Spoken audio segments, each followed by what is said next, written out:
อะระโตสัมมาสัมพุทธัสสะนะโมตัสสะภะคะวะโตอะระหะโตสัมมาสัมพุทธัสสะสัมมาสัม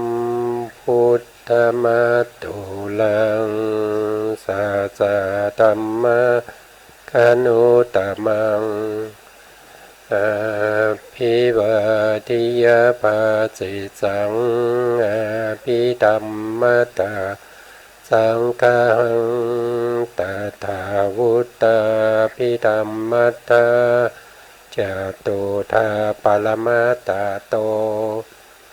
จิตตังเจตสิกังรูปังนิพพานามิติสัพพทังก็กราบนมัสการพระมหาเถระพระสังฆาธิการพระเถรานุเถระและขอสวัสดีท่านผู้ฟังและผู้ชมทุกท่านที่ติดตามในรายการพระไตรปิฎกลอยฟ้าในเนื้อหาของพระพิธรรมนะครับครั้งนี้ก็เป็นครั้งที่76ในเรื่องของนิพพานปรมัตถ์ในปริเฉดที่6นะครับซึ่งเราก็ได้พูดถึงรายละเอียดต่างๆนะครับไม่ว่าจะเป็นสภาวธรรมที่เข้าถึงพระนิพพานนะครับแล้วก็วิธีการปฏิบัตินะครับแล้วก็พูดถึงเรื่องของอารมณ์อารมณ์ของวิปัสสนาแล้วก็ผลการปฏิบัตินะครับวิปัสสนาธรรม6นะครับที่เราได้พูดกันมาจนจบไปแล้วนะแล้วก็เราได้นำเอาพระสูตรที่เกี่ยวข้องนะครับที่ลึกที่คัดเลือกมานะครับถ้าพูดถึงเกี่ยวข้องนี้มันก็เกี่ยวข้องทั้งหมดนะพระสูตรที่จะไปสู่นิพพานเนี่ยก็เกี่ยวข้องทุกๆสูตรนะครับทุกๆสูตรเนี่ยสามารถทำให้บุคคลเนี่ยได้บรรลุธรรมด้วยกันทุกสูตรนะครับเสร็จแล้วเราก็มาพูดถึงนิพพานมีหนึ่งนะครับนิพพานมีหนึ่งก็คือพูดถึงลักษณะนะครับสภาวะลักษณะหรือสภาวะลักษณะของนิพพานนะครับที่มีสันติลักษณังนะแล้วก็มาพูดถึงนิพพานมีสองก็คือว่าโดยปริยายเหตุนะครับก็คือว่าโดยเหตุทั่วไปนะครับทั่วไปก็จะมีหนึ่งก็คือสัอุปาทิเสสนิพพานนะอันที่สองก็คืออนุปาทิเสสนิพพานนะครับแล้วเราก็ได้พูดถึงวจนะถะก็คือคำจำกัดความนะครับของอะไรของนิพพานนะครับก็เราก็พูดถึงวจนะถะของสัอุปาทิเสสนิพพานซึ่งมีอยู่3วจนะถะด้วยกันนะครับเดี๋ยวเราก็ได้พูดไป2วจนะถะแล้วนะครับเดี๋ยวเราไปดูนะครับไปดูรายละเอียดนะครับรายละเอียดที่เราพูดถึงนิพพานมี2ตรงนี้นะครับนิพพานมี2ก็คือสัอุปาทิเสสนิพพานก็คือนิพพานของผู้ที่เป็นพระอรหันต์นะครับแล้วก็ยังมีชีวิตอยู่นะครับแล้วก็อนุปาทิเสสนิพพานก็คือพระอรหันต์ที่ท่านได้ปรินิพพานไปแล้วเรียกว่าอนุปาทิเสสนิพพานนะครับแล้วเราก็ได้อธิบายข้อที่1นะครับในเรื่องของสัอุปาทิเสสนิพพานนะครับเรื่องของวจนะถะมีอยู่3วจนะถะด้วยกันนะครับ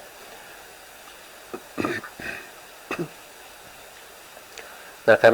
ในวจนะถะที่1เนี่ยเราก็ได้พูดไปแล้วนะครับก็คือกรรมกิเลเสหิอุปาทิยติอุปาทินวานะครับอาลัมมะนะกาลนะวเสนะตัณหาทิฐิหิอุปาทิยติอุปาทินะครับอันนี้เราก็ได้พูดไปแล้วคำว่าอุปาทินี่ก็คือส่วนที่เป็นวิบากเล่นนะกรรมชรูปนะครับที่ยังเหลือจากอะไรเหลือจากการที่พระนิพพานเนี่ยนะครับที่มีมรรค มรรคมีองค์8ที่ประชุมกันในมรรคจิตแล้วมีนิพพานเป็นอารมณ์ได้ประหารไปแล้วนะครับในเรื่องของอนุสัยนะครับในเรื่องของอนุสัยที่นอนเนื่องอยู่ในขันธสันดานนะครับแต่ส่วนที่เหลือเนี่ยเป็นวิบากนะครับเป็นวิบากวิบากก็คือเป็นผลนะเป็นผลนะครับเป็นผลของอะไรเป็นผลของกรรมเก่านะครับกรรมเก่าคำว่ากรรมเนี่ยเราหมายถึงตัวเจตนาเจตนาเป็นเจตสิกเกิดในจิตนะครับ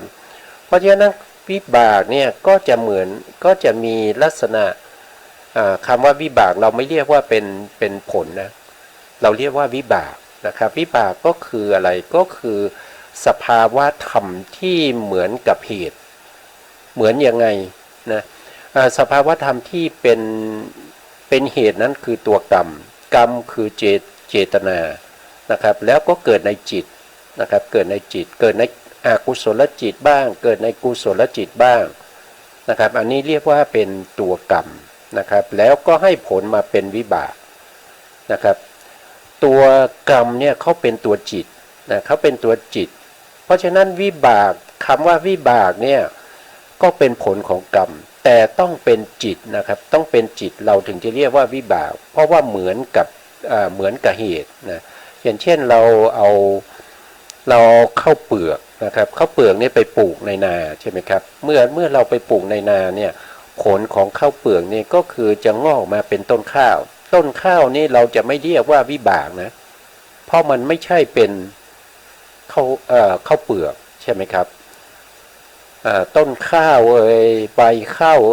พวกนี้เราไม่เรียกว่าเป็นวิบากตัวที่เป็นวิบากจะต้องเป็นข้าวเปลือกเหมือนกันกับสิ่งที่เราเอาไปปลูกนะครับถึงจะเรียกว่าวิบากเพราะฉะนั้นกรรมเนี่ยเกิดในจิตที่เป็นกุศลจิตก็ตามอกุศลจิตก็ตามให้ผลมาผลนั้นจะต้องเป็นจิตด้วยกันนะครับเป็นจิตด้วยกันเราถึงจะเรียกว่าเป็นวิบากนะครับอย่างเช่นกรรมนะกรรมที่ให้ผลมาเป็นรูปเนี่ยเราไม่เรียกว่าวิบากแล้วนะเราไม่เรียกว่าวิบากแล้วเราเรียกว่าเป็นกรรมมัชรูปนะครับก็ให้รู้ว่ารูปที่เกิดมาจากกรรมนะครับมีกรรมเป็นสมุฏฐานนะครับเราก็จะเห็นความแตกต่างนะครับสองตัวนี้เป็นผลนะไม่ใช่เป็นตัวเหตุนะครับวิบากก็เป็นผลกรรมมัชรูปก็เป็นผลนะครับทั้งสองตัวนี่มาจากไหนก็คือมาจากกรรมในอดีตที่เราทำไว้นะครับที่เราทำไว้ให้ผลมาเป็นทั้งจิตแล้วก็เป็นทั้งรูปตัวจิตนี้ที่เป็นผลนี้เราเรียกว่าวิบากตัวรูปที่เกิดจากกรรมในอดีตเราเรียกว่ากรรมมัชรูปนะครับอันนี้ก็ได้อธิบายไปพอสมควรแล้วนะวจนะธาตุที่1นะครับวจนะธาตุที่2ก็ได้พูดไปแล้วนะได้พูดไปแล้วครั้งที่แล้วนะครับก็คือท่านพูดถึงในเรื่องของอุปาทินะอุปาทิกับเสสะนะครับอุปาทิก็คืออุปาทิเนี่ยเป็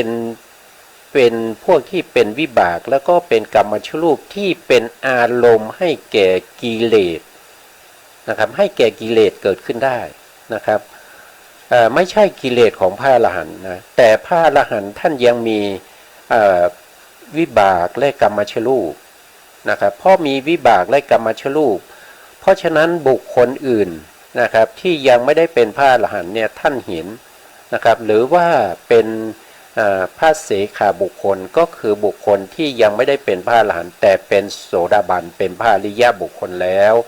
เป็นสกทาคามีแล้วเป็นอนาคามีแล้วแต่ยังไม่ได้เป็นพระอรหันต์นะครับเมื่อเห็นปฏิปทาของพระอรหันต์นะท่านก็มีความเลื่อมใสอยากจะได้เป็นอย่างนั้นนะครับอยากจะได้เป็นอย่างนั้นอยากจะได้เป็นพระอรหันต์อย่างนั้น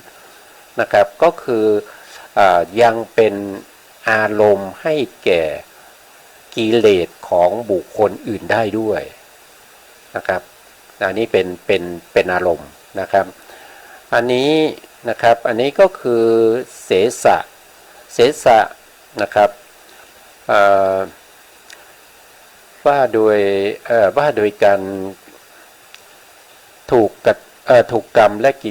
กิเลสยึดถือเอาว่าเป็นของเรานะครับเป็นของเรานะก็คือกิเลสเนี่ยมันจะยึดนะครับมันจะยึดถือนะครับมันจะยึดถือว่าจงเป็นของเราจะเป็นอย่างนั้นนะครับเราจะเป็นอย่างพระอรหันต์นั้นนะครับเราอยากได้นะครับเราอยากได้ปฏิปทาเหมือนท่านเนี่ยขอให้การประพฤติปฏิบัติของเราจงเป็นอย่างกับท่านเนี่ยนะครับก็เกิดตัณหาขึ้นมานะครับก็เกิดตัณหาเข้าไปยึดถือนะครับเข้าไปยึดถือส่วนบุคคลที่เป็นปุถุชนเนี่ยก็มีทิฏฐิด้วยนะครับมีทิฏฐิที่เข้าไปยึดถือได้ด้วยนะครับเข้าไปยึดถือในอารมณ์ยึดถือเป็นอารมณ์ด้วยนะครับอัน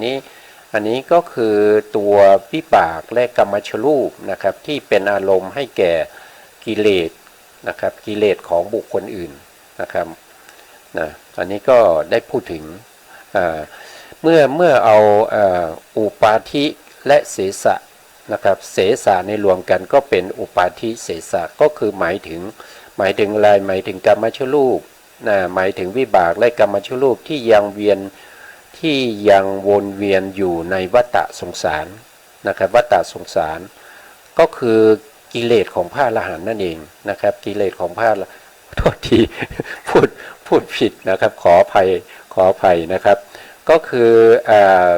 เป็นวิบากและกรรมชรูปของพระอรหันต์ที่ท่านยังมีชีวิตอยู่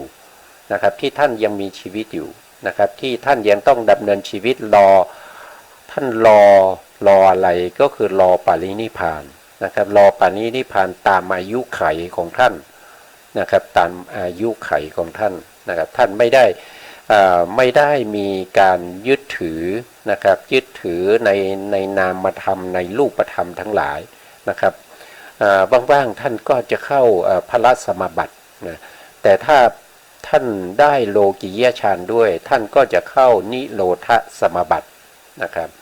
การเข้านิโรธสมาบัตินี้จะต้องเข้าครั้งละ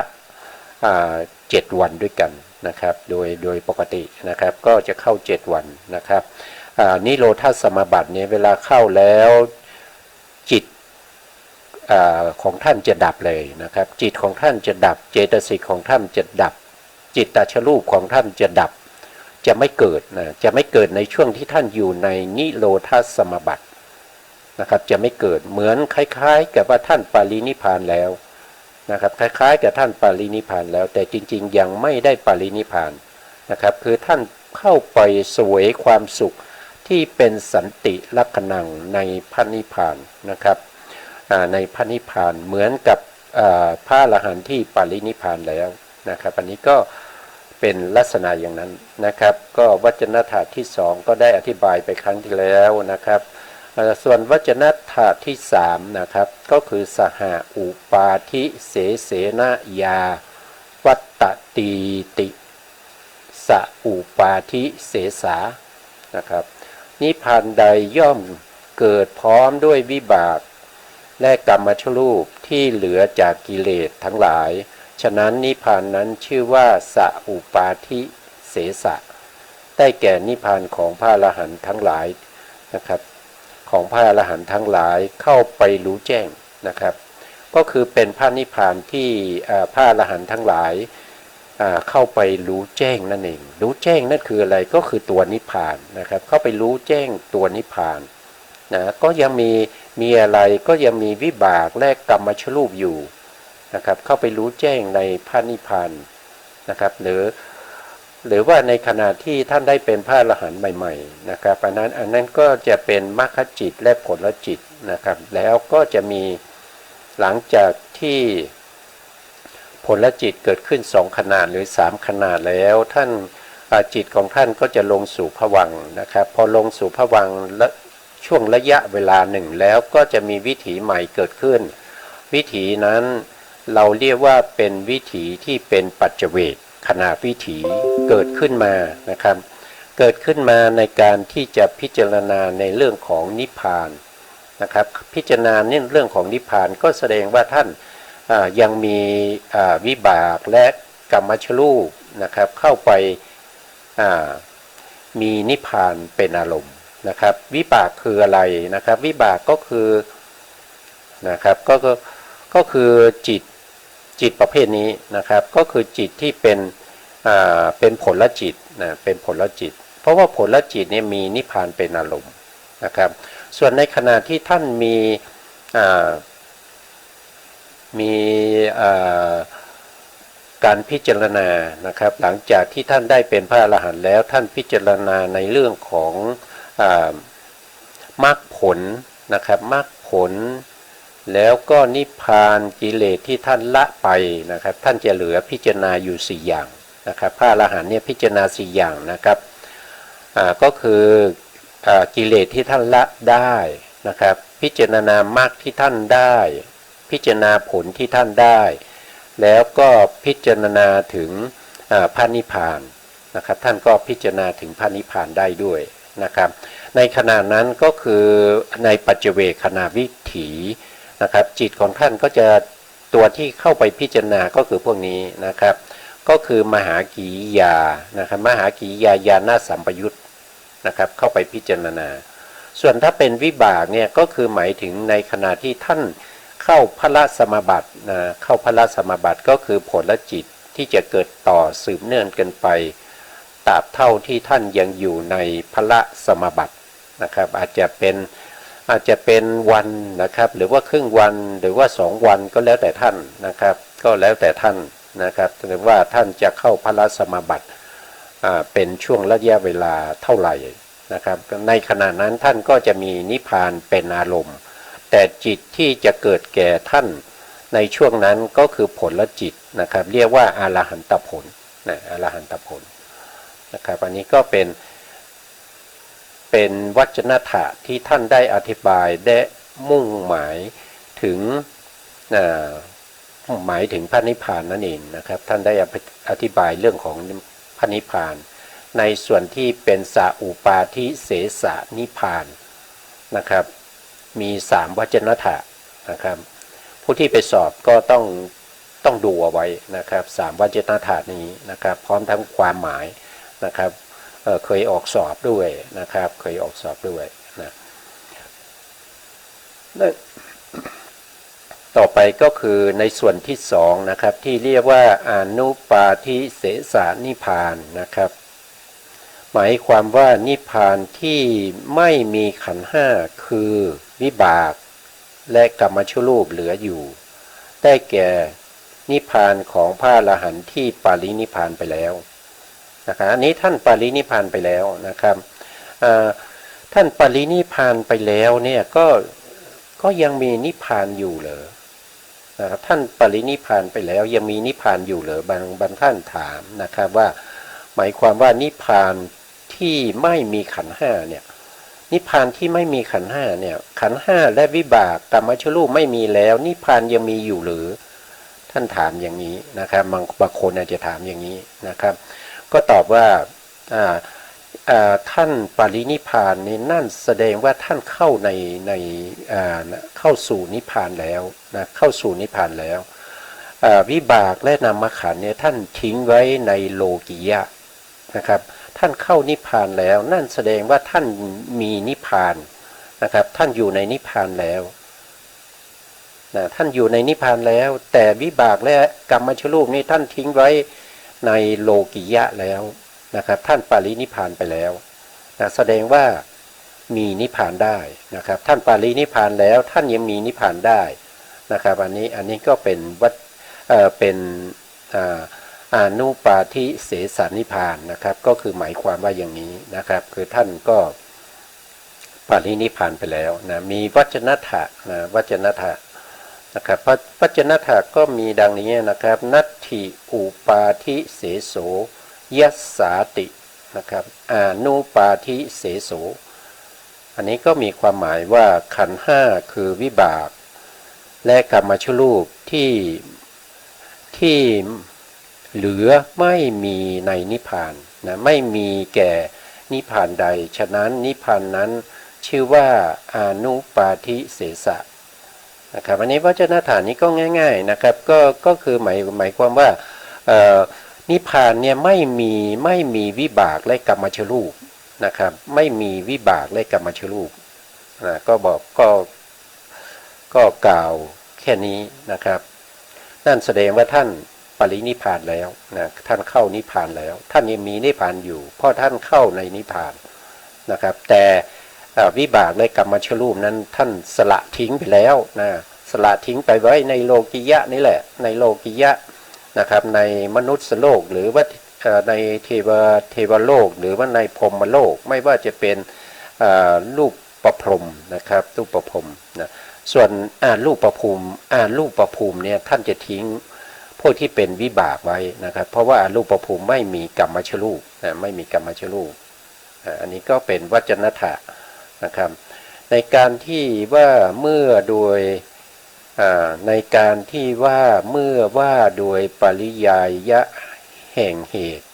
นิพพานมีสองนั้นหมายความว่าวิบากและกรรมชรูปนะครับวิบากและกรรมชรูป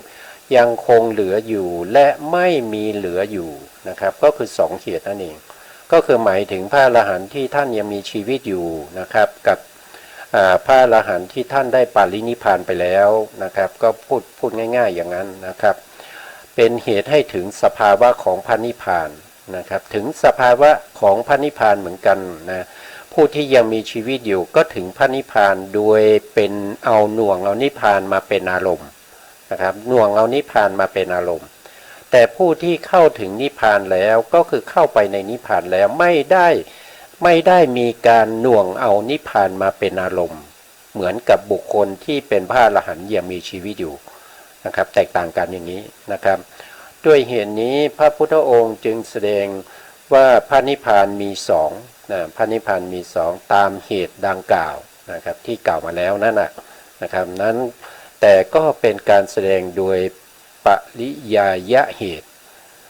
ไม่ใช่แสดงโดยตรงนะครับปริยายะเหตุก็คือทั่วไปนั่นเองนะครับทั่วไปนะครับอันหนึ่งนะครับสัอุปาทิเสสนิพพานนั้นจะเรียกว่าทิฏฐธรรมนิพพานก็ได้สัอุปาทิเสสนิพพานก็คือนิพพานของพระอรหันต์ที่ยังมีชีวิตอยู่นะครับจะเรียกว่าเป็นทิฏฐธรรมนิพพานก็ได้นะครับก็คือหมายถึงว่าท่านสวยนะครับท่านเข้าสวยความสุขในนิพพานในภพที่ท่านได้เป็นพระอรหันต์ในภพปัจจุบันนี้พูดง่ายๆอย่างนั้นนะครับภพปัจจุบันนี้นะครับท่านได้เป็นพระอรหันต์แล้วท่านสามารถเข้าพระสมาบัติแล้วก็หน่วงเอาพระนิพพานมาเป็นอารมณ์ได้นะครับหน่วงเอาพระนิพพานมาเป็นอารมณ์ได้อันนี้ก็จะเรียกว่าเป็นทิฏฐธรรมนิพพานนะครับคือนิพพานในภพปัจจุบันนั่นเองเพราะพระอรหันต์ทั้งหลายนะครับทั้งหลายผู้ซึ่งเข้าไปรู้แจ้งพระนิพพานนั้นยังมีชีวิตนะยังไม่ปรินิพพานนะครับก็คือลักษณะอย่างนั้นนะครับแล้วก็มีอธิบายต่อไปนะครับอนุปาทิเสสนิพพานนะจะเรียกว่าเป็นสัมปลายิกะนิพพานก็ได้นะครับอันนี้ก็คือหมายถึงว่าพระอรหันต์ที่ท่านยังมีชีวิตอยู่นะครับยังมีชีวิตอยู่แต่อนุปาทิเสสนิพพานเนี่ยก็คือท่านจะได้ในโอกาสข้างหน้าต่อไปเมื่อท่านปรินิพพานนะครับก็อันนี้ก็พูดอย่างนั้นนะครับก็คือหมายถึงว่าสัมปลายิกะนิพพานนั่นเองนะครับคือจะได้ในโอกาสต่อไปในภพต่อไปไม่ใช่ภพนะครับคือตอนที่ท่านเข้าสู่พระนิพพานนั่นเองนะครับเข้าสู่พระนิพพานโดยการปรินิพพานนะครับอันนี้ก็อธิบายอย่างนี้นะครับการแสดงนิพพานมีอยู่สองอย่างที่เรียกว่าสัอุปาทิเสสนิพพานและอนุปาทิเสสนิพพานนี้เป็นการแสดงโดยนะครับโดยอภิธรรมนัยนะครับแสดงโดยอภิธรรมนัยนะครับโดยอภิธรรมนัยนี้ก็ละเอียดแล้วครับละเอียดแล้วนะครับก็คือจะละเอียดกว่าพระสูตรนะครับละเอียดกว่าพระสูตรนะส่วนพระสูตรนี้จะพูดถึงในเรื่องของบุคคลตัวตนนะครับบุคคลตัวตนทั้งหลายนะครับแต่พระอภิธรรมจะพูดเฉพาะสภาวธรรมเท่านั้นนะครับอันนี้ก็ ผ่านไปนะครับต่อไปนะครับสไลด์ต่อไปนะพอมาสไลด์นี้ท่านก็บอกว่านิพพานมี3นะครับนิพพานมี3นะเมื่อตะกี้นี้นิพพานมี2นะครับแต่ตอนนี้ท่านบอกว่ามี3นะซึ่งรายละเอียดจะเป็นยังไงนะครับก็ดูต่อไปนะครับก็1ครับสุญญตนิพพานนะครับข้อที่1เนี่ยเป็นสุญญตนะสุญญตนะครับก็ศูนย์ก็เรารู้อยู่แล้วศูนย์ก็คือไม่มีอะไรนะครับอันที่2ก็คืออนิมิตนิพพานนะอนิมิตก็คือไม่มีนิมิตเครื่องหมายนะนิพพานไม่มีนิมิตเครื่องหมายนะข้อที่3ก็คืออัปปนิหิตนิพพานนะอันนี้ก็คืออัปปนิหิตก็คือไม่เป็นอารมณ์ให้แก่ตัณหานะไม่เป็นอารมณ์ให้แก่กิเลสทั้งหลายได้นะครับคือกิเลสทั้งหลายไม่สามารถจะยึดนิพพานเป็นอารมณ์ได้นะครับข้อที่3นะแต่ถ้าเราว่าถึงการเจริญวิปัสสนานะครับว่าถึงการเจริญวิปัสสนาเนี่ยเมื่อเราได้ตั้งแต่พังขยานขึ้นไปนะครับตั้งแต่พังขยานขึ้นไปเนี่ยบุคคลที่เขาได้วิปัสสนาเนี่ยเขาจะมีอารมณ์อย่างใดอย่างหนึ่งนะครับที่เป็นพระไตรลักษณ์นะครับบางคนก็จะมีอนิจจังเป็นอารมณ์บางคนก็จะมีทุกขังหรือทุกขานะครับเป็นอารมณ์นะครับทุกขานุปัสสนานะครับบางคนก็จะมีอนัตตานะครับอนัตตานุปัสสนาเป็นอารมณ์นะแต่ละท่านจะไม่เหมือนกันนะครับเพราะว่าขึ้นอยู่กับว่าอัธยาศัยของท่านเนี่ยสะสมมาในเรื่องของอนิจจานุปัสสนามากนะครับเห็นเรื่องของความไม่เที่ยงมากนะครับท่านก็จะเข้าสู่นิพพานด้วยความเป็นอนิจจังนะอนิจจังนะหรืออนิจจานุปัสสนานะครับพอเข้าถึงความเป็นเข้าถึงพระนิพพานนะครับการเข้าถึงนั้นเราก็จะเรียกว่าเป็นอนิมิตนิพพานนะครับก็จะเรียกว่าอนิมิตนิพพานนะส่วนบุคคลที่เข้าถึงด้วยความเป็นทุกขานุปัสสนานะครับก็จะเรียกว่าเป็นอัปปนิหิต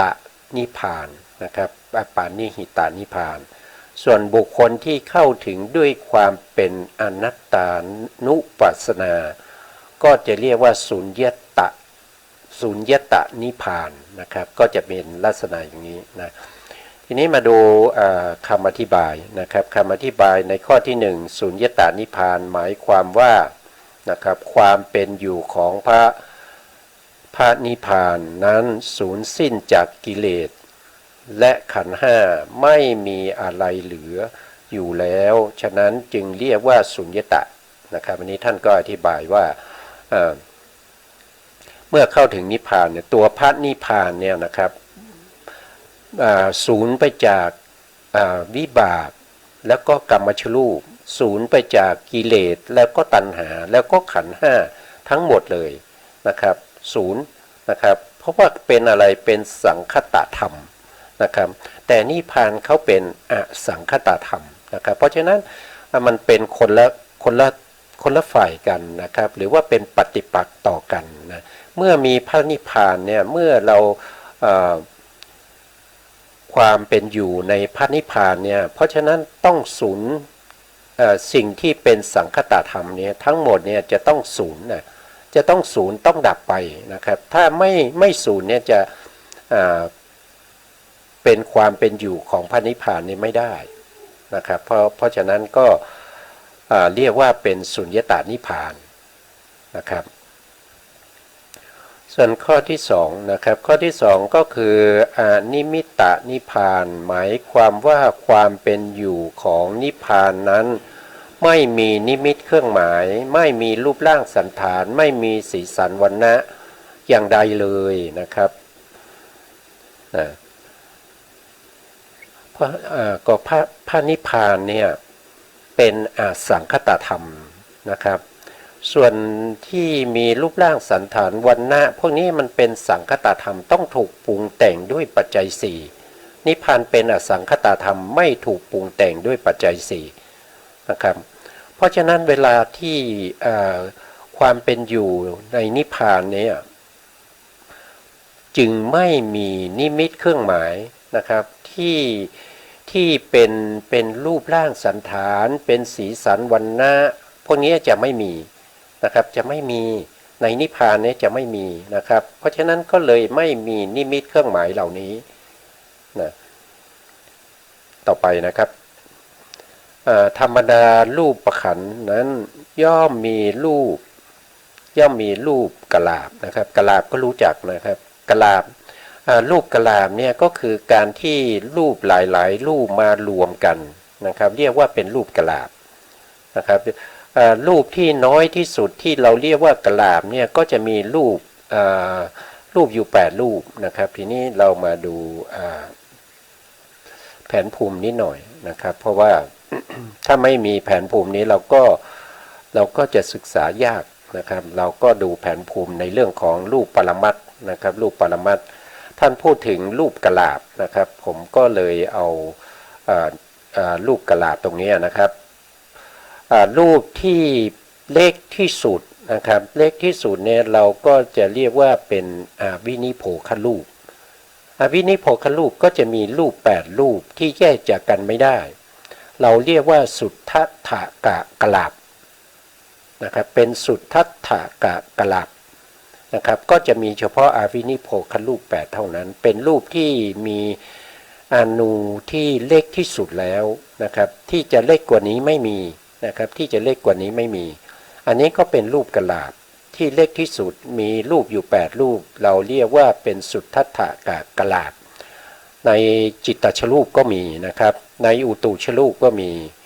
นะครับในอาหารและรูปก็มีนะครับแต่ในกรรมชรูปไม่มีรูปประเภทนี้นะครับกรรมชรูปไม่มีรูปประเภทนี้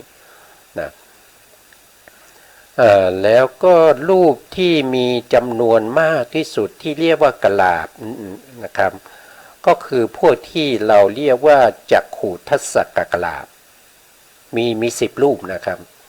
จักขุทัสสกกลาบโสตทัสสกกลาบคานะทัสสกกลาบชิวหาทัสสกกลาบกายทัสสกกลาบแล้วก็อิทธิภาวะทัสสกอิทธิภาวะทัสสกอิทธิภาวะทัสสกกลาบนะครับปุริสภาวะทัสสกกลาบแล้วก็วัตถุทัสสกกลาบนะพวกนี้จะมีรูป10รูปนะครับรวมกันรวมกันแล้วก็เกิดจากกรรมแยกจากกันไม่ได้นะครับแยกจากกันไม่ได้ละนะครับเพราะว่ามันเป็นกลาบเดียวกันนะกลาบเดียวกันเนี่ยที่เกิดขึ้นเนี่ยมันจะไม่มีช่องว่างไม่มีปริเฉทรูปนะครับในกลาบหนึ่งเนี่ยไม่มีปริเฉทรูปแต่ปริเฉทรูปจะมีได้ต่อเมื่อหลายกลาบมารวมกันนะครับมารวมกันถึงจะมีปริเฉทรูปนะครับครั้งที่แล้วนี่ผมได้พูดถึงเรื่องของกรรมชรูป18นะครับก็จะมีอยู่18รูปนะครับก็ครั้งที่แล้วได้พูดถึงรู้สึกว่าไปฟังดูแล้วตกปริเฉทรูปไปนะครับปริเฉทรูปนะครับมันมีอยู่ทั้งหมด18นะครับตกปริเฉทรูปไปก็ขอแก้ในครั้งนี้เลยนะครับว่า18รูปนั้นรวมทั้งปริเฉทรูปด้วยนะครับก็คือมีกรรมประเภทที่เป็นปัสสาทรูป5นะครับแล้วก็มีภาวะรูป2ก็เป็น7แล้วก็มีหัตถยรูปอีก1ก็เป็น8นะครับแล้วก็ชีวิตรูปอีก1ก็เป็น9นะครับแล้วก็บวกกับวินิโภครูป8นะครับก็จะเป็นเท่าไหร่เป็น9เป็น17นะครับ17แล้วก็บวกกับปริเฉทรูปอีก1นะครับก็จะเป็น18นะครับครั้งที่แล้วพูดถึง18แต่ไม่ได้พูดถึงปริเฉทรูปให้ท่านผู้ฟังได้ฟังนะครับเพราะว่ามันข้ามไปนะครับก็ขอเพิ่มเติมตรงนี้ก็แล้วกันนะครับก็18รูปก็ตามนี้นะครับ18รูปนะครับอีกทีก็ได้นะครับก็มีปัสสาทรูป5นะครับแล้วก็ภาวะรูป2นะแล้วก็หัตถยรูป1ชีวิตตรูป1พวกนี้เป็น เกิดจากกรรมโดยตรงนะครับมีอยู่9รูปนะมีอยู่9รูปแล้วก็บวกกับอวินิโพครูป8ก็คือมหาพุทธรูป4นะครับวันนะรูป1ก็คือรูปารมณ์นะวันนะรูป1ก็เป็น5คันทะ1ก็เป็น6นะครับและสาย1ก็เป็น7แล้วก็อาหารแล้วรูปอีก1ก็เป็น8แล้วก็บวกกับปริเฉทรูปอีก1รูปก็รวมกันก็จะเป็น9บวกกับ9ก็ได้18รูปนะครับก็ได้18รูปอันนี้ก็เป็นรูปกะลาบนะครับรูปกะลาบนะรูปกะลาบกะลาบก็คือหมายถึงเป็นกลุ่มเป็นก้อนนะครับเป็นหมวดเป็นหมู่นะครับเป็นหมวดเป็นหมู่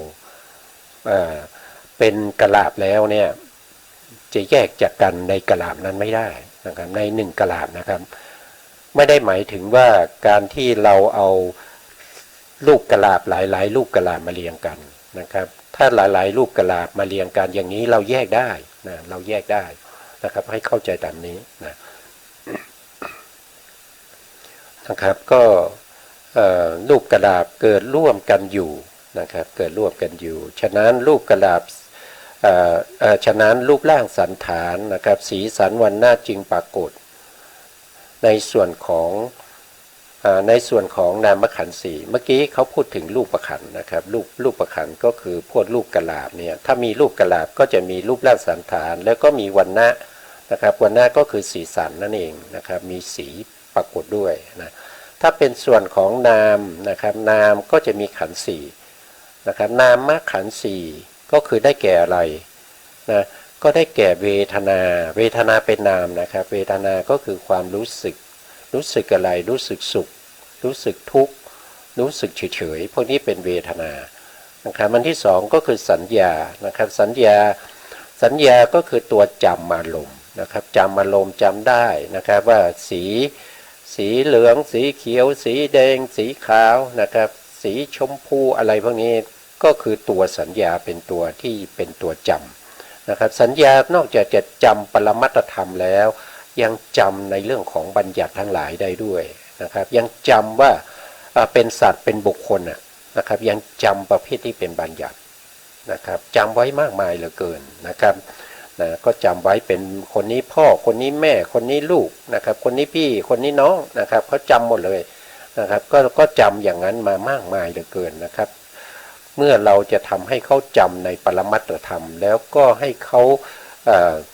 สามารถที่จะมีตัวสติเนี่ยเข้าไปลึกรู้ถึงความจำที่เป็นปรมัตถธรรมโดยธรรมชาติเนี่ยต้องใช้เวลาในการฝึกนะครับต้องใช้เวลาในการฝึกมากมายนะครับกว่าที่เราจะเห็นรูปเป็นแต่สภาวะรูปไม่ใช่สัตว์ไม่ใช่บุคคลเห็นนามเป็นแต่สภาวะนามไม่ใช่สัตว์ไม่ใช่บุคคลไม่ได้รวมกันเป็นกลุ่มเป็นก้อนไม่ได้เป็นปิยรูปสาตรูปนะครับแยกกระจายออกมานะครับรูปก็คือรูปประขันนั่นเองนะครับก็คือรูปประขันนะครับไม่ใช่ปิยรูปสาตรูปถ้าว่าปิยรูปสาตรูปก็คือเขาเอารูปหลายๆรูปรวมกันแล้วก็ออกมาเป็นบุคคลไงนะครับออกมาเป็นบุคคลนะครับมีตามีหูมีจมูกมีลิ้นมีกายแล้วก็รวมผมขนเล็บฟันหนังเข้าไปรวมเป็นกลุ่มเป็นก้อนออกมา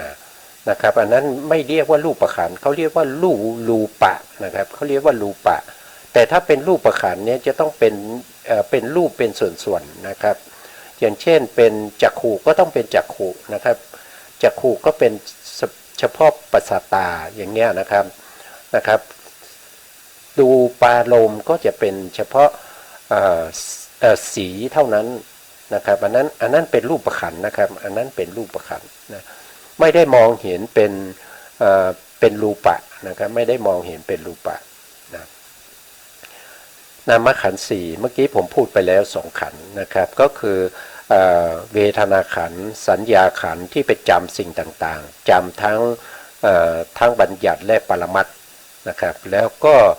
จะมีสังขารขันธ์ก็เจตสิก50เว้นเวทนากับสัญญานะครับมาดูดีกว่านะครับมาดูเจตสิกนะครับมาดูเจตสิกนะครับเจตสิก เจตสิกมีอยู่52นะครับเจตสิกเนี่ยมี52นะครับแล้วในเจตสิกเนี่ยถ้าเราว่าโดยขันธ์เนี่ยนะครับเขาจะเป็นได้ทั้งเขาเป็นได้ถึง3ขันธ์ด้วยกันนะครับหนึ่งก็คือเวทนาขันธ์เวทนาขันธ์ก็คือตัวนี้นะครับตัวนี้ตัวเดียวเนี่ยเป็นเวทนาขันธ์นะครับอยู่ในสัพพะจิตตสาธารณเจตสิกดวงที่2นะครับในดวงที่2เรียกว่าเวทนาขันธ์นะครับไม่ว่าจะเป็นสุขก็เป็นเวทนาขันธ์ไม่ว่าจะเป็นทุกข์ก็เวทนาขันธ์ไม่ว่าจะเป็นอุเบกขาก็เวทนาขันธ์ไม่ว่าจะเป็นสมนัตโทมนัตก็เวทนาขันธ์นะครับเป็นขันธ์เดียวนะขันธ์ที่2ก็เรียกว่าสัญญาขันธ์ก็ได้แก่เจตสิกตัวเดียวก็คือสัญญาเจตสิกดวงนี้นะครับจะไปจำอะไรก็ตามนะครับจะไปจำสีสันวรรณะจำบัญญัติจำปรมัตถ์ทั้งหลายก็คือสัญญานั่นเองนะครับเจตสิกที่เป็นสัญญานะครับสัญญาก็เป็นสัญญาขันธ์นะแล้วเจตสิกที่เหลืออีก50นะครับยกเว้นเวทนากับสัญญาเขาเรียกว่าเป็นสังขารขันธ์นะครับเป็นสังขารขันธ์นะสังขารขันธ์ก็มีถึง50ดวงด้วยกันนะครับแล้วก็อีกขันธ์หนึ่งเราเรียกว่าเป็นวิญญาณขันธ์วิญญาณขันธ์ก็คือได้แก่จิตนะครับได้แก่จิตทั้งหมด89เรียกว่าวิญญาณขันธ์หรือว่า121ก็ตามนะครับก็เรียกว่าอย่างเดียวเท่านั้นเป็นวิญญาณขันธ์นะครับถ้าว่าโดยขันธ์ก็คือเป็นวิญญาณขันธ์นะครับก็จะได้นามขันธ์4มานะครับทีนี้เรารู้นามขันธ์4แล้วท่านอธิบายว่ายังไงต่อไปนะครับแม้ว่ารูปร่างสันฐานสีสันวรรณะปรากฏไม่ได้เหมือนกับรูปขันธ์ก็จริงนะครับท่านบอกว่านามขันธ์4เนี่ยถึงแม้จะไม่มีรูปร่างสันฐานไม่มีสีสันวรรณะให้ปรากฏก็จริงอยู่นะครับ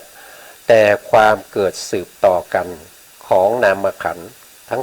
4นะครับที่พระสัมมาสัมพุทธเจ้าและประเภทที่เข้าได้อภิญญานะครับก็คือฌานลาภีบุคคลนะครับเขาจะสามารถเข้าไปรู้ได้นะครับก็คือตรงนี้นะครับปาราจิตตวิชานะอภิญญาลาภีบุคคลอันนี้คือบุคคลที่มีอภิญญาสามารถเข้าไปรู้สึกได้ถึงการเกิดขึ้นของนามขันธ์4นะครับว่าขณะนี้มีจิตอะไรบ้างที่กำลังเกิดอยู่นะครับคนนี้เข้ามาหาจิตเขาเป็นยังไงนะครับก็ใช้ปาราจิตตวิชานะอภิญญานี้เข้าไปดูได้นะครับสามารถดูได้ถึง15 วันนะครับสามารถดูได้ถึง15 วันหมายความว่าอย่างไงก็คือหมายความว่าดูที่ผ่านมาแล้ว7 วันนะครับที่ผ่านมา7 วันนี้สามารถรู้ได้ว่ามีจิตอะไรบ้างนะครับแล้วก็ในขณะปัจจุบันในขณะนั้นนะครับก็ตรงนั้นอีกวันหนึ่งนะครับแล้วก็ในอนาคตอีก7 วันนะครับรวมกันแล้วสามารถดูได้ทั้งที่เป็นอดีตอนาคตแล้วก็ปัจจุบันรวมแล้วก็จะเป็น15 วันด้วยกันนะครับสามารถดูจิตของบุคคลต่างๆได้นะครับถ้ามีอภิญญานะครับถ้ามีอภิญญาอภิญญานี่ไม่ใช่ของง่ายๆนะครับอภิญญานี้ถ้าเป็นบุคคลที่มีบุญบารมีนะครับที่เคยได้อภิญญามาแล้วเนี่ยในภพใกล้ๆนะครับก็คือภพที่แล้วเนี่ยเวลาเราปฏิบัติในรูปฌานนะครับตั้งแต่ฌานที่1ไปจนถึงฌานที่5โดยอภิธรรมนัยก็สามารถที่จะทำอภิญญาให้เกิดได้แต่ถ้าบุคคลที่เคยได้แล้วแต่ว่ามันนานแล้วหลายภพหลายชาติมาแล้วเนี่ยจะต้องทำไปถึงเนวสัญญานาสัญญานั่นก็คือจะต้องได้สมบัติ8นะครับก็คือจะต้องได้ปฐมฌานทุติยฌานตติยฌานจตุยฌานนะครับแล้วจตุทัชฌานนะครับแล้วก็ได้อากาสานัญจายตนะวิญญาณัญจายตนะอกิญจัญญายตนะเนวสัญญานาสัญญายตนะแล้วถึงจะมาฝึก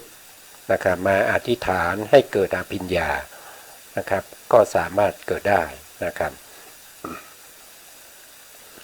อันนี้ก็เป็นบุคคลที่พิเศษ นะครับเป็นบุคคลที่พิเศษมาสำหรับเรานี้ไม่รู้ว่า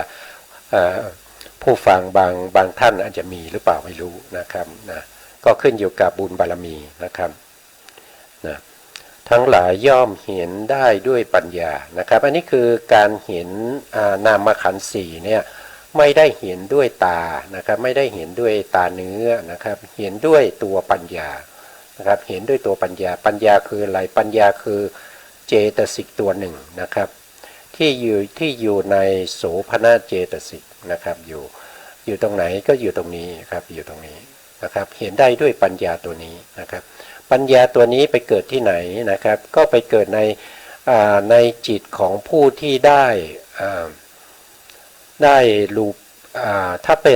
ป็นบุคคลที่มีบุญบารมีคือได้อภิญญาในภพที่แล้วนะครับพอมาปฏิบัติมาจนถึงปัญจมฌานตรงนี้ท่านก็สามารถที่จะอธิษฐานให้อภิญญาเกิดขึ้นได้เลยนะครับแต่ถ้าบุคคลที่เคยได้แล้วแต่ว่ามันนานมาแล้วหลายภพหลายชาติแล้วนะครับก็จะต้องทำมาถึงตรงนี้นะครับตรงนี้คือเนวสัญญานาสัญญานะครับต้องทำตั้งแต่ปฐมฌานทุติยฌานตติยฌานจตุทัชฌานปัญจมฌานนะครับแล้วก็อากาสานะครับแล้วก็วิญญาณัญจายตนะอากิญจัญญายตนะแล้วก็เนวสัญญานาสัญญายตนะถึงจะทำอภิญญาได้นะครับถึงจะทำอภิญญาได้นะเพราะฉะนั้นผู้ที่มีปัญญาเท่านั้นนะครับที่ในอภิญญาจิตนะครับที่ในอภิญญาจิตทีนี้สงสัยอภิญญาจิตอยู่ตรงไหนนะครับในแผนภูมิเนี่ยท่านไม่ได้เขียนไว้นะครับอภิญญาจิตก็จะอยู่ตรงนี้นะครับถัดจากปัญจมฌานหนึ่งดวงนะครับในเป็นอภิญญากุศลนะครับแล้วก็ถัดมาจากปัญจมฌานกิริยาตรงนี้นะครับก็จะเป็นอภิญญากิริยาของพระอรหันต์นะครับก็จะมี2ดวงนะครับดวงนี้ดวงหนึ่งนะครับตรงนี้นะเกิดตรงนี้นะครับไม่ใช่ดวงนี้นะครับถัดมาอีกดวงหนึ่งนะครับท่านไม่ได้เขียนไว้ในแผนภูมินี้ไม่ได้เขียนไว้นะครับให้เราเข้าใจว่าอยู่ตรงนี้ก็แล้วกันเรียกว่าเป็นกุศลอภิญญาอยู่ตรงนี้ถ้าเป็นกิริยาอภิญญาก็จะอยู่ตรงนี้นะครับกิริยาอภิญญานะครับก็อยู่ตรงนี้อยู่ในแถวที่เป็นรูปาวจรกิริยานะครับเลยจะปัญจมฌานมานะครับก็จะสามารถที่จะรู้ได้รู้นามขันธ์ของบุคคลอื่นได้แล้วก็รู้ของตัวเองได้ด้วยนะครับในลักษณะอย่างนี้ก็แสดงว่าผู้ที่มีอภิญญาเนี่ยก็จะมีนิมิตเครื่องหมายได้จะเห็นนิมิตเครื่องหมายได้นะครับอันนี้ท่านอธิบายอย่างนี้นะครับต่อไปแผ่นในแผ่นต่อไปนะครับเป็นไปตามนะครับเป็นไปของนิพพานกันเนี่ยพิมพ์มาผิดอันนี้นะโทษทีขอแก้นิดหนึ่งนะครับนิพพานนะครับเป็นไปของนิพพานนะครับไม่เป็นเช่นนั้นแต่ท่านบอกว่าเป็นไปของนิพพานไม่เป็นเช่นนั้นแม้แต่ประการใดเลยนะครับก็คือหมายถึงว่านิพพานเนี่ยไม่ได้เป็นไปอย่างนั้นไม่ได้มีนิมิตเครื่องหมายอย่างนั้นนะครับไม่เป็นเช่นนั้นนะครับแม้แต่ประการใดเลยนะครับหมายถึงนิพพานตรงนี้นะครับไม่มีนิมิตเครื่องหมายนะครับไม่ได้เป็นไปอย่างนั้นนะครับแต่อย่างนั้นเนี่ยเป็นไปสำหรับบุคคลที่ท่านเป็นพระอรหันต์แล้วก็ได้อภิญญาด้วยนะครับท่านสามารถที่จะเข้าไปดูในส่วนนั้นได้ด้วยนะครับอันนี้แต่ถ้าเป็นบุคคลที่ไม่ได้อภิญญาก็ไม่สามารถเข้าไปดูจิตของบุคคลอื่นอย่างที่พูดนะครับแล้วก็ถ้าท่านยังไม่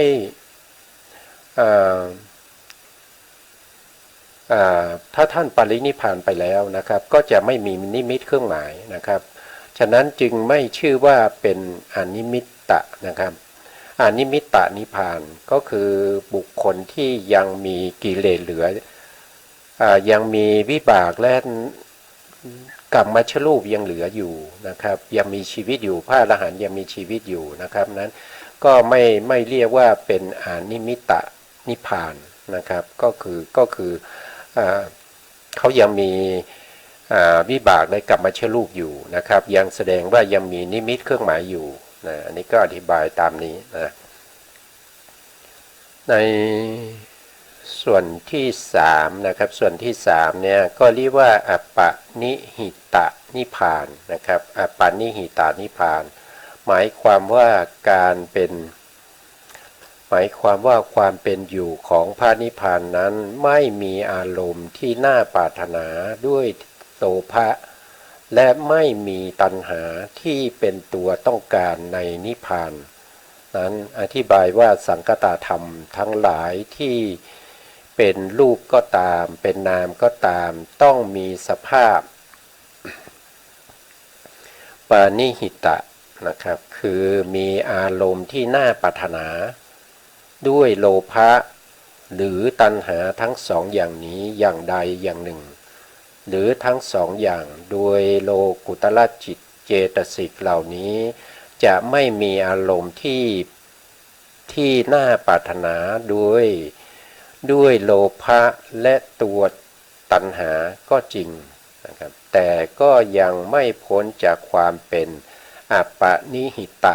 ธรรมเพราะต้องเกิดอยู่กับบุคคลส่วนพระนิพพานนั้นไม่ได้เกิดอยู่ภายในบุคคลนะครับเป็นธรรมภายนอกโดยส่วนเดียวฉะนั้นจึงชื่อว่าอัปปนิหิตนะครับอ่านมาแล้วเข้าใจไหมครับก็ท่านอธิบายว่านะครับว่าอัปปนิหิตนิพพานนี้นะครับเป็นนิพพานที่ไม่เป็นอารมณ์ของโลภะนะครับไม่เป็นอารมณ์ของตัณหาไม่เป็นอารมณ์ของกิเลสทั้งหลายพูดง่ายๆอย่างนั้นนะครับไม่เป็นอารมณ์ของกิเลสนะครับเพราะอะไรก็เพราะว่านิพพานเนี่ยเป็นที่ดับกิเลสนะครับเพราะฉะนั้นตัวกิเลสเนี่ยไม่สามารถจะเอานิพพานนี้เป็นอารมณ์ได้นะครับแต่ที่อธิบายไปเมื่อต้นรายการที่พูดถึงบุคคลอื่นเห็นพระอรหันต์แล้วนะครับเขาเห็นปฏิปทานะครับเขาไม่ได้เห็นพระนิพพานนะครับเขาเห็นปฏิปทาของพระอรหันต์แล้วก็อยากได้ปฏิปทาอย่างนั้นนะครับไม่ใช่เห็นพระนิพพานนะเพราะฉะนั้นอกุศลทั้งหลายไม่ว่าจะเป็นโลภะไม่ว่าจะเป็นทิฏฐิมานะตัณหานะครับหรือว่าจะเป็นโทสะนะครับเป็นโมหะก็ตามนะครับไม่สามารถจะมีนิพพานเป็นอารมณ์ได้นะครับไม่สามารถจะหน่วงเอานิพพานมาเป็นอารมณ์ได้นะครับต้องเข้าใจตรงนี้นะครับเพราะนิพพานเนี่ยเป็นปฏิปักษ์ต่ออกุศลธรรมเพราะฉะนั้นอกุศลธรรมจะไม่เข้าใกล้พระนิพพานนะครับเหมือนกับบุคคลนะครับ2 คนนะถ้าเขาเป็นศัตรูกันเนี่ยนะเขาจะยกตัวอย่างนะครับยกตัวอย่างเช่นนายกเนี่ยเป็นศัตรูของนายขอใช่ไหมครับแล้วนายขอเนี่ยเป็นผู้ที่ถูกนายกเนี่ยทำร้ายบ่อยๆนะครับนายขอนี่เขาเป็นอกุศลเปรียบอย่างนั้นนายกเป็นพระนิพพาน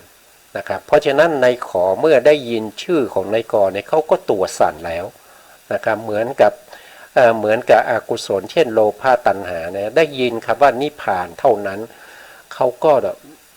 ไม่สู้แล้วนะครับสั่นแล้วเขากลัวแล้วนะครับเขากลัวแล้วเขาไม่สามารถที่จะเอานิพพานเป็นอารมณ์ได้อันนี้เขาอธิบายอย่างนี้นะครับแล้วตอนนะครับแล้วก็ยังอธิบายต่อไปว่านะครับปานิหิตานิพพานนะครับปานิหิตานิพพานเนี่ยเกิดเขาเกิดอยู่ในบุคคลนะครับส่วนตัวนิพพานซึ่งเป็นอารมณ์ นั้นน่ะไม่ได้เกิดอยู่ในตัวบุคคลเกิดอยู่นอกบุคคลนะครับเพราะฉะนั้นพระนิพพานเนี่ยพระนิพพานเนี่ยเขาเป็นอารมณ์ที่เป็นภายนอกไม่ได้เกิดในภายในบุคคลนะครับผู้ที่ได้นิพพานเนี่ยเพียงแต่เข้าไปเห็นเท่านั้นจะเอานิพพานมาใส่ในจิตในใจของตัวนี้ไม่ได้นะครับ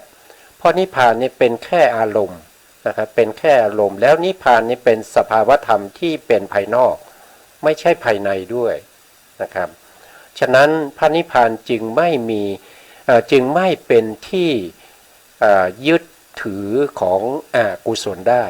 นะครับไม่เป็นตัณหานะครับของพวกอกุศลพวกที่เป็นโลภะโทสะโมหะได้นะครับอันนี้ก็ท่านก็อธิบายอย่างนี้นะครับพอมาถึงตรงนี้ก็คงพูดต่อไม่ได้นะครับเพราะว่าเวลาหมดแล้วนะครับส่วนในความปรารถนาในเรื่องของนิพพานที่จัดเป็นวิภวะตัณหานี่เราคงจะต้องมาพูดกันในครั้งต่อไปนะครับวันนี้เวลาหมดนะครับวันนี้ก็เวลาหมดแล้วก็จำเป็นที่จะต้องลาท่านผู้ฟังและผู้ชมไปก่อนนะครับสุดท้ายนี้นะครับ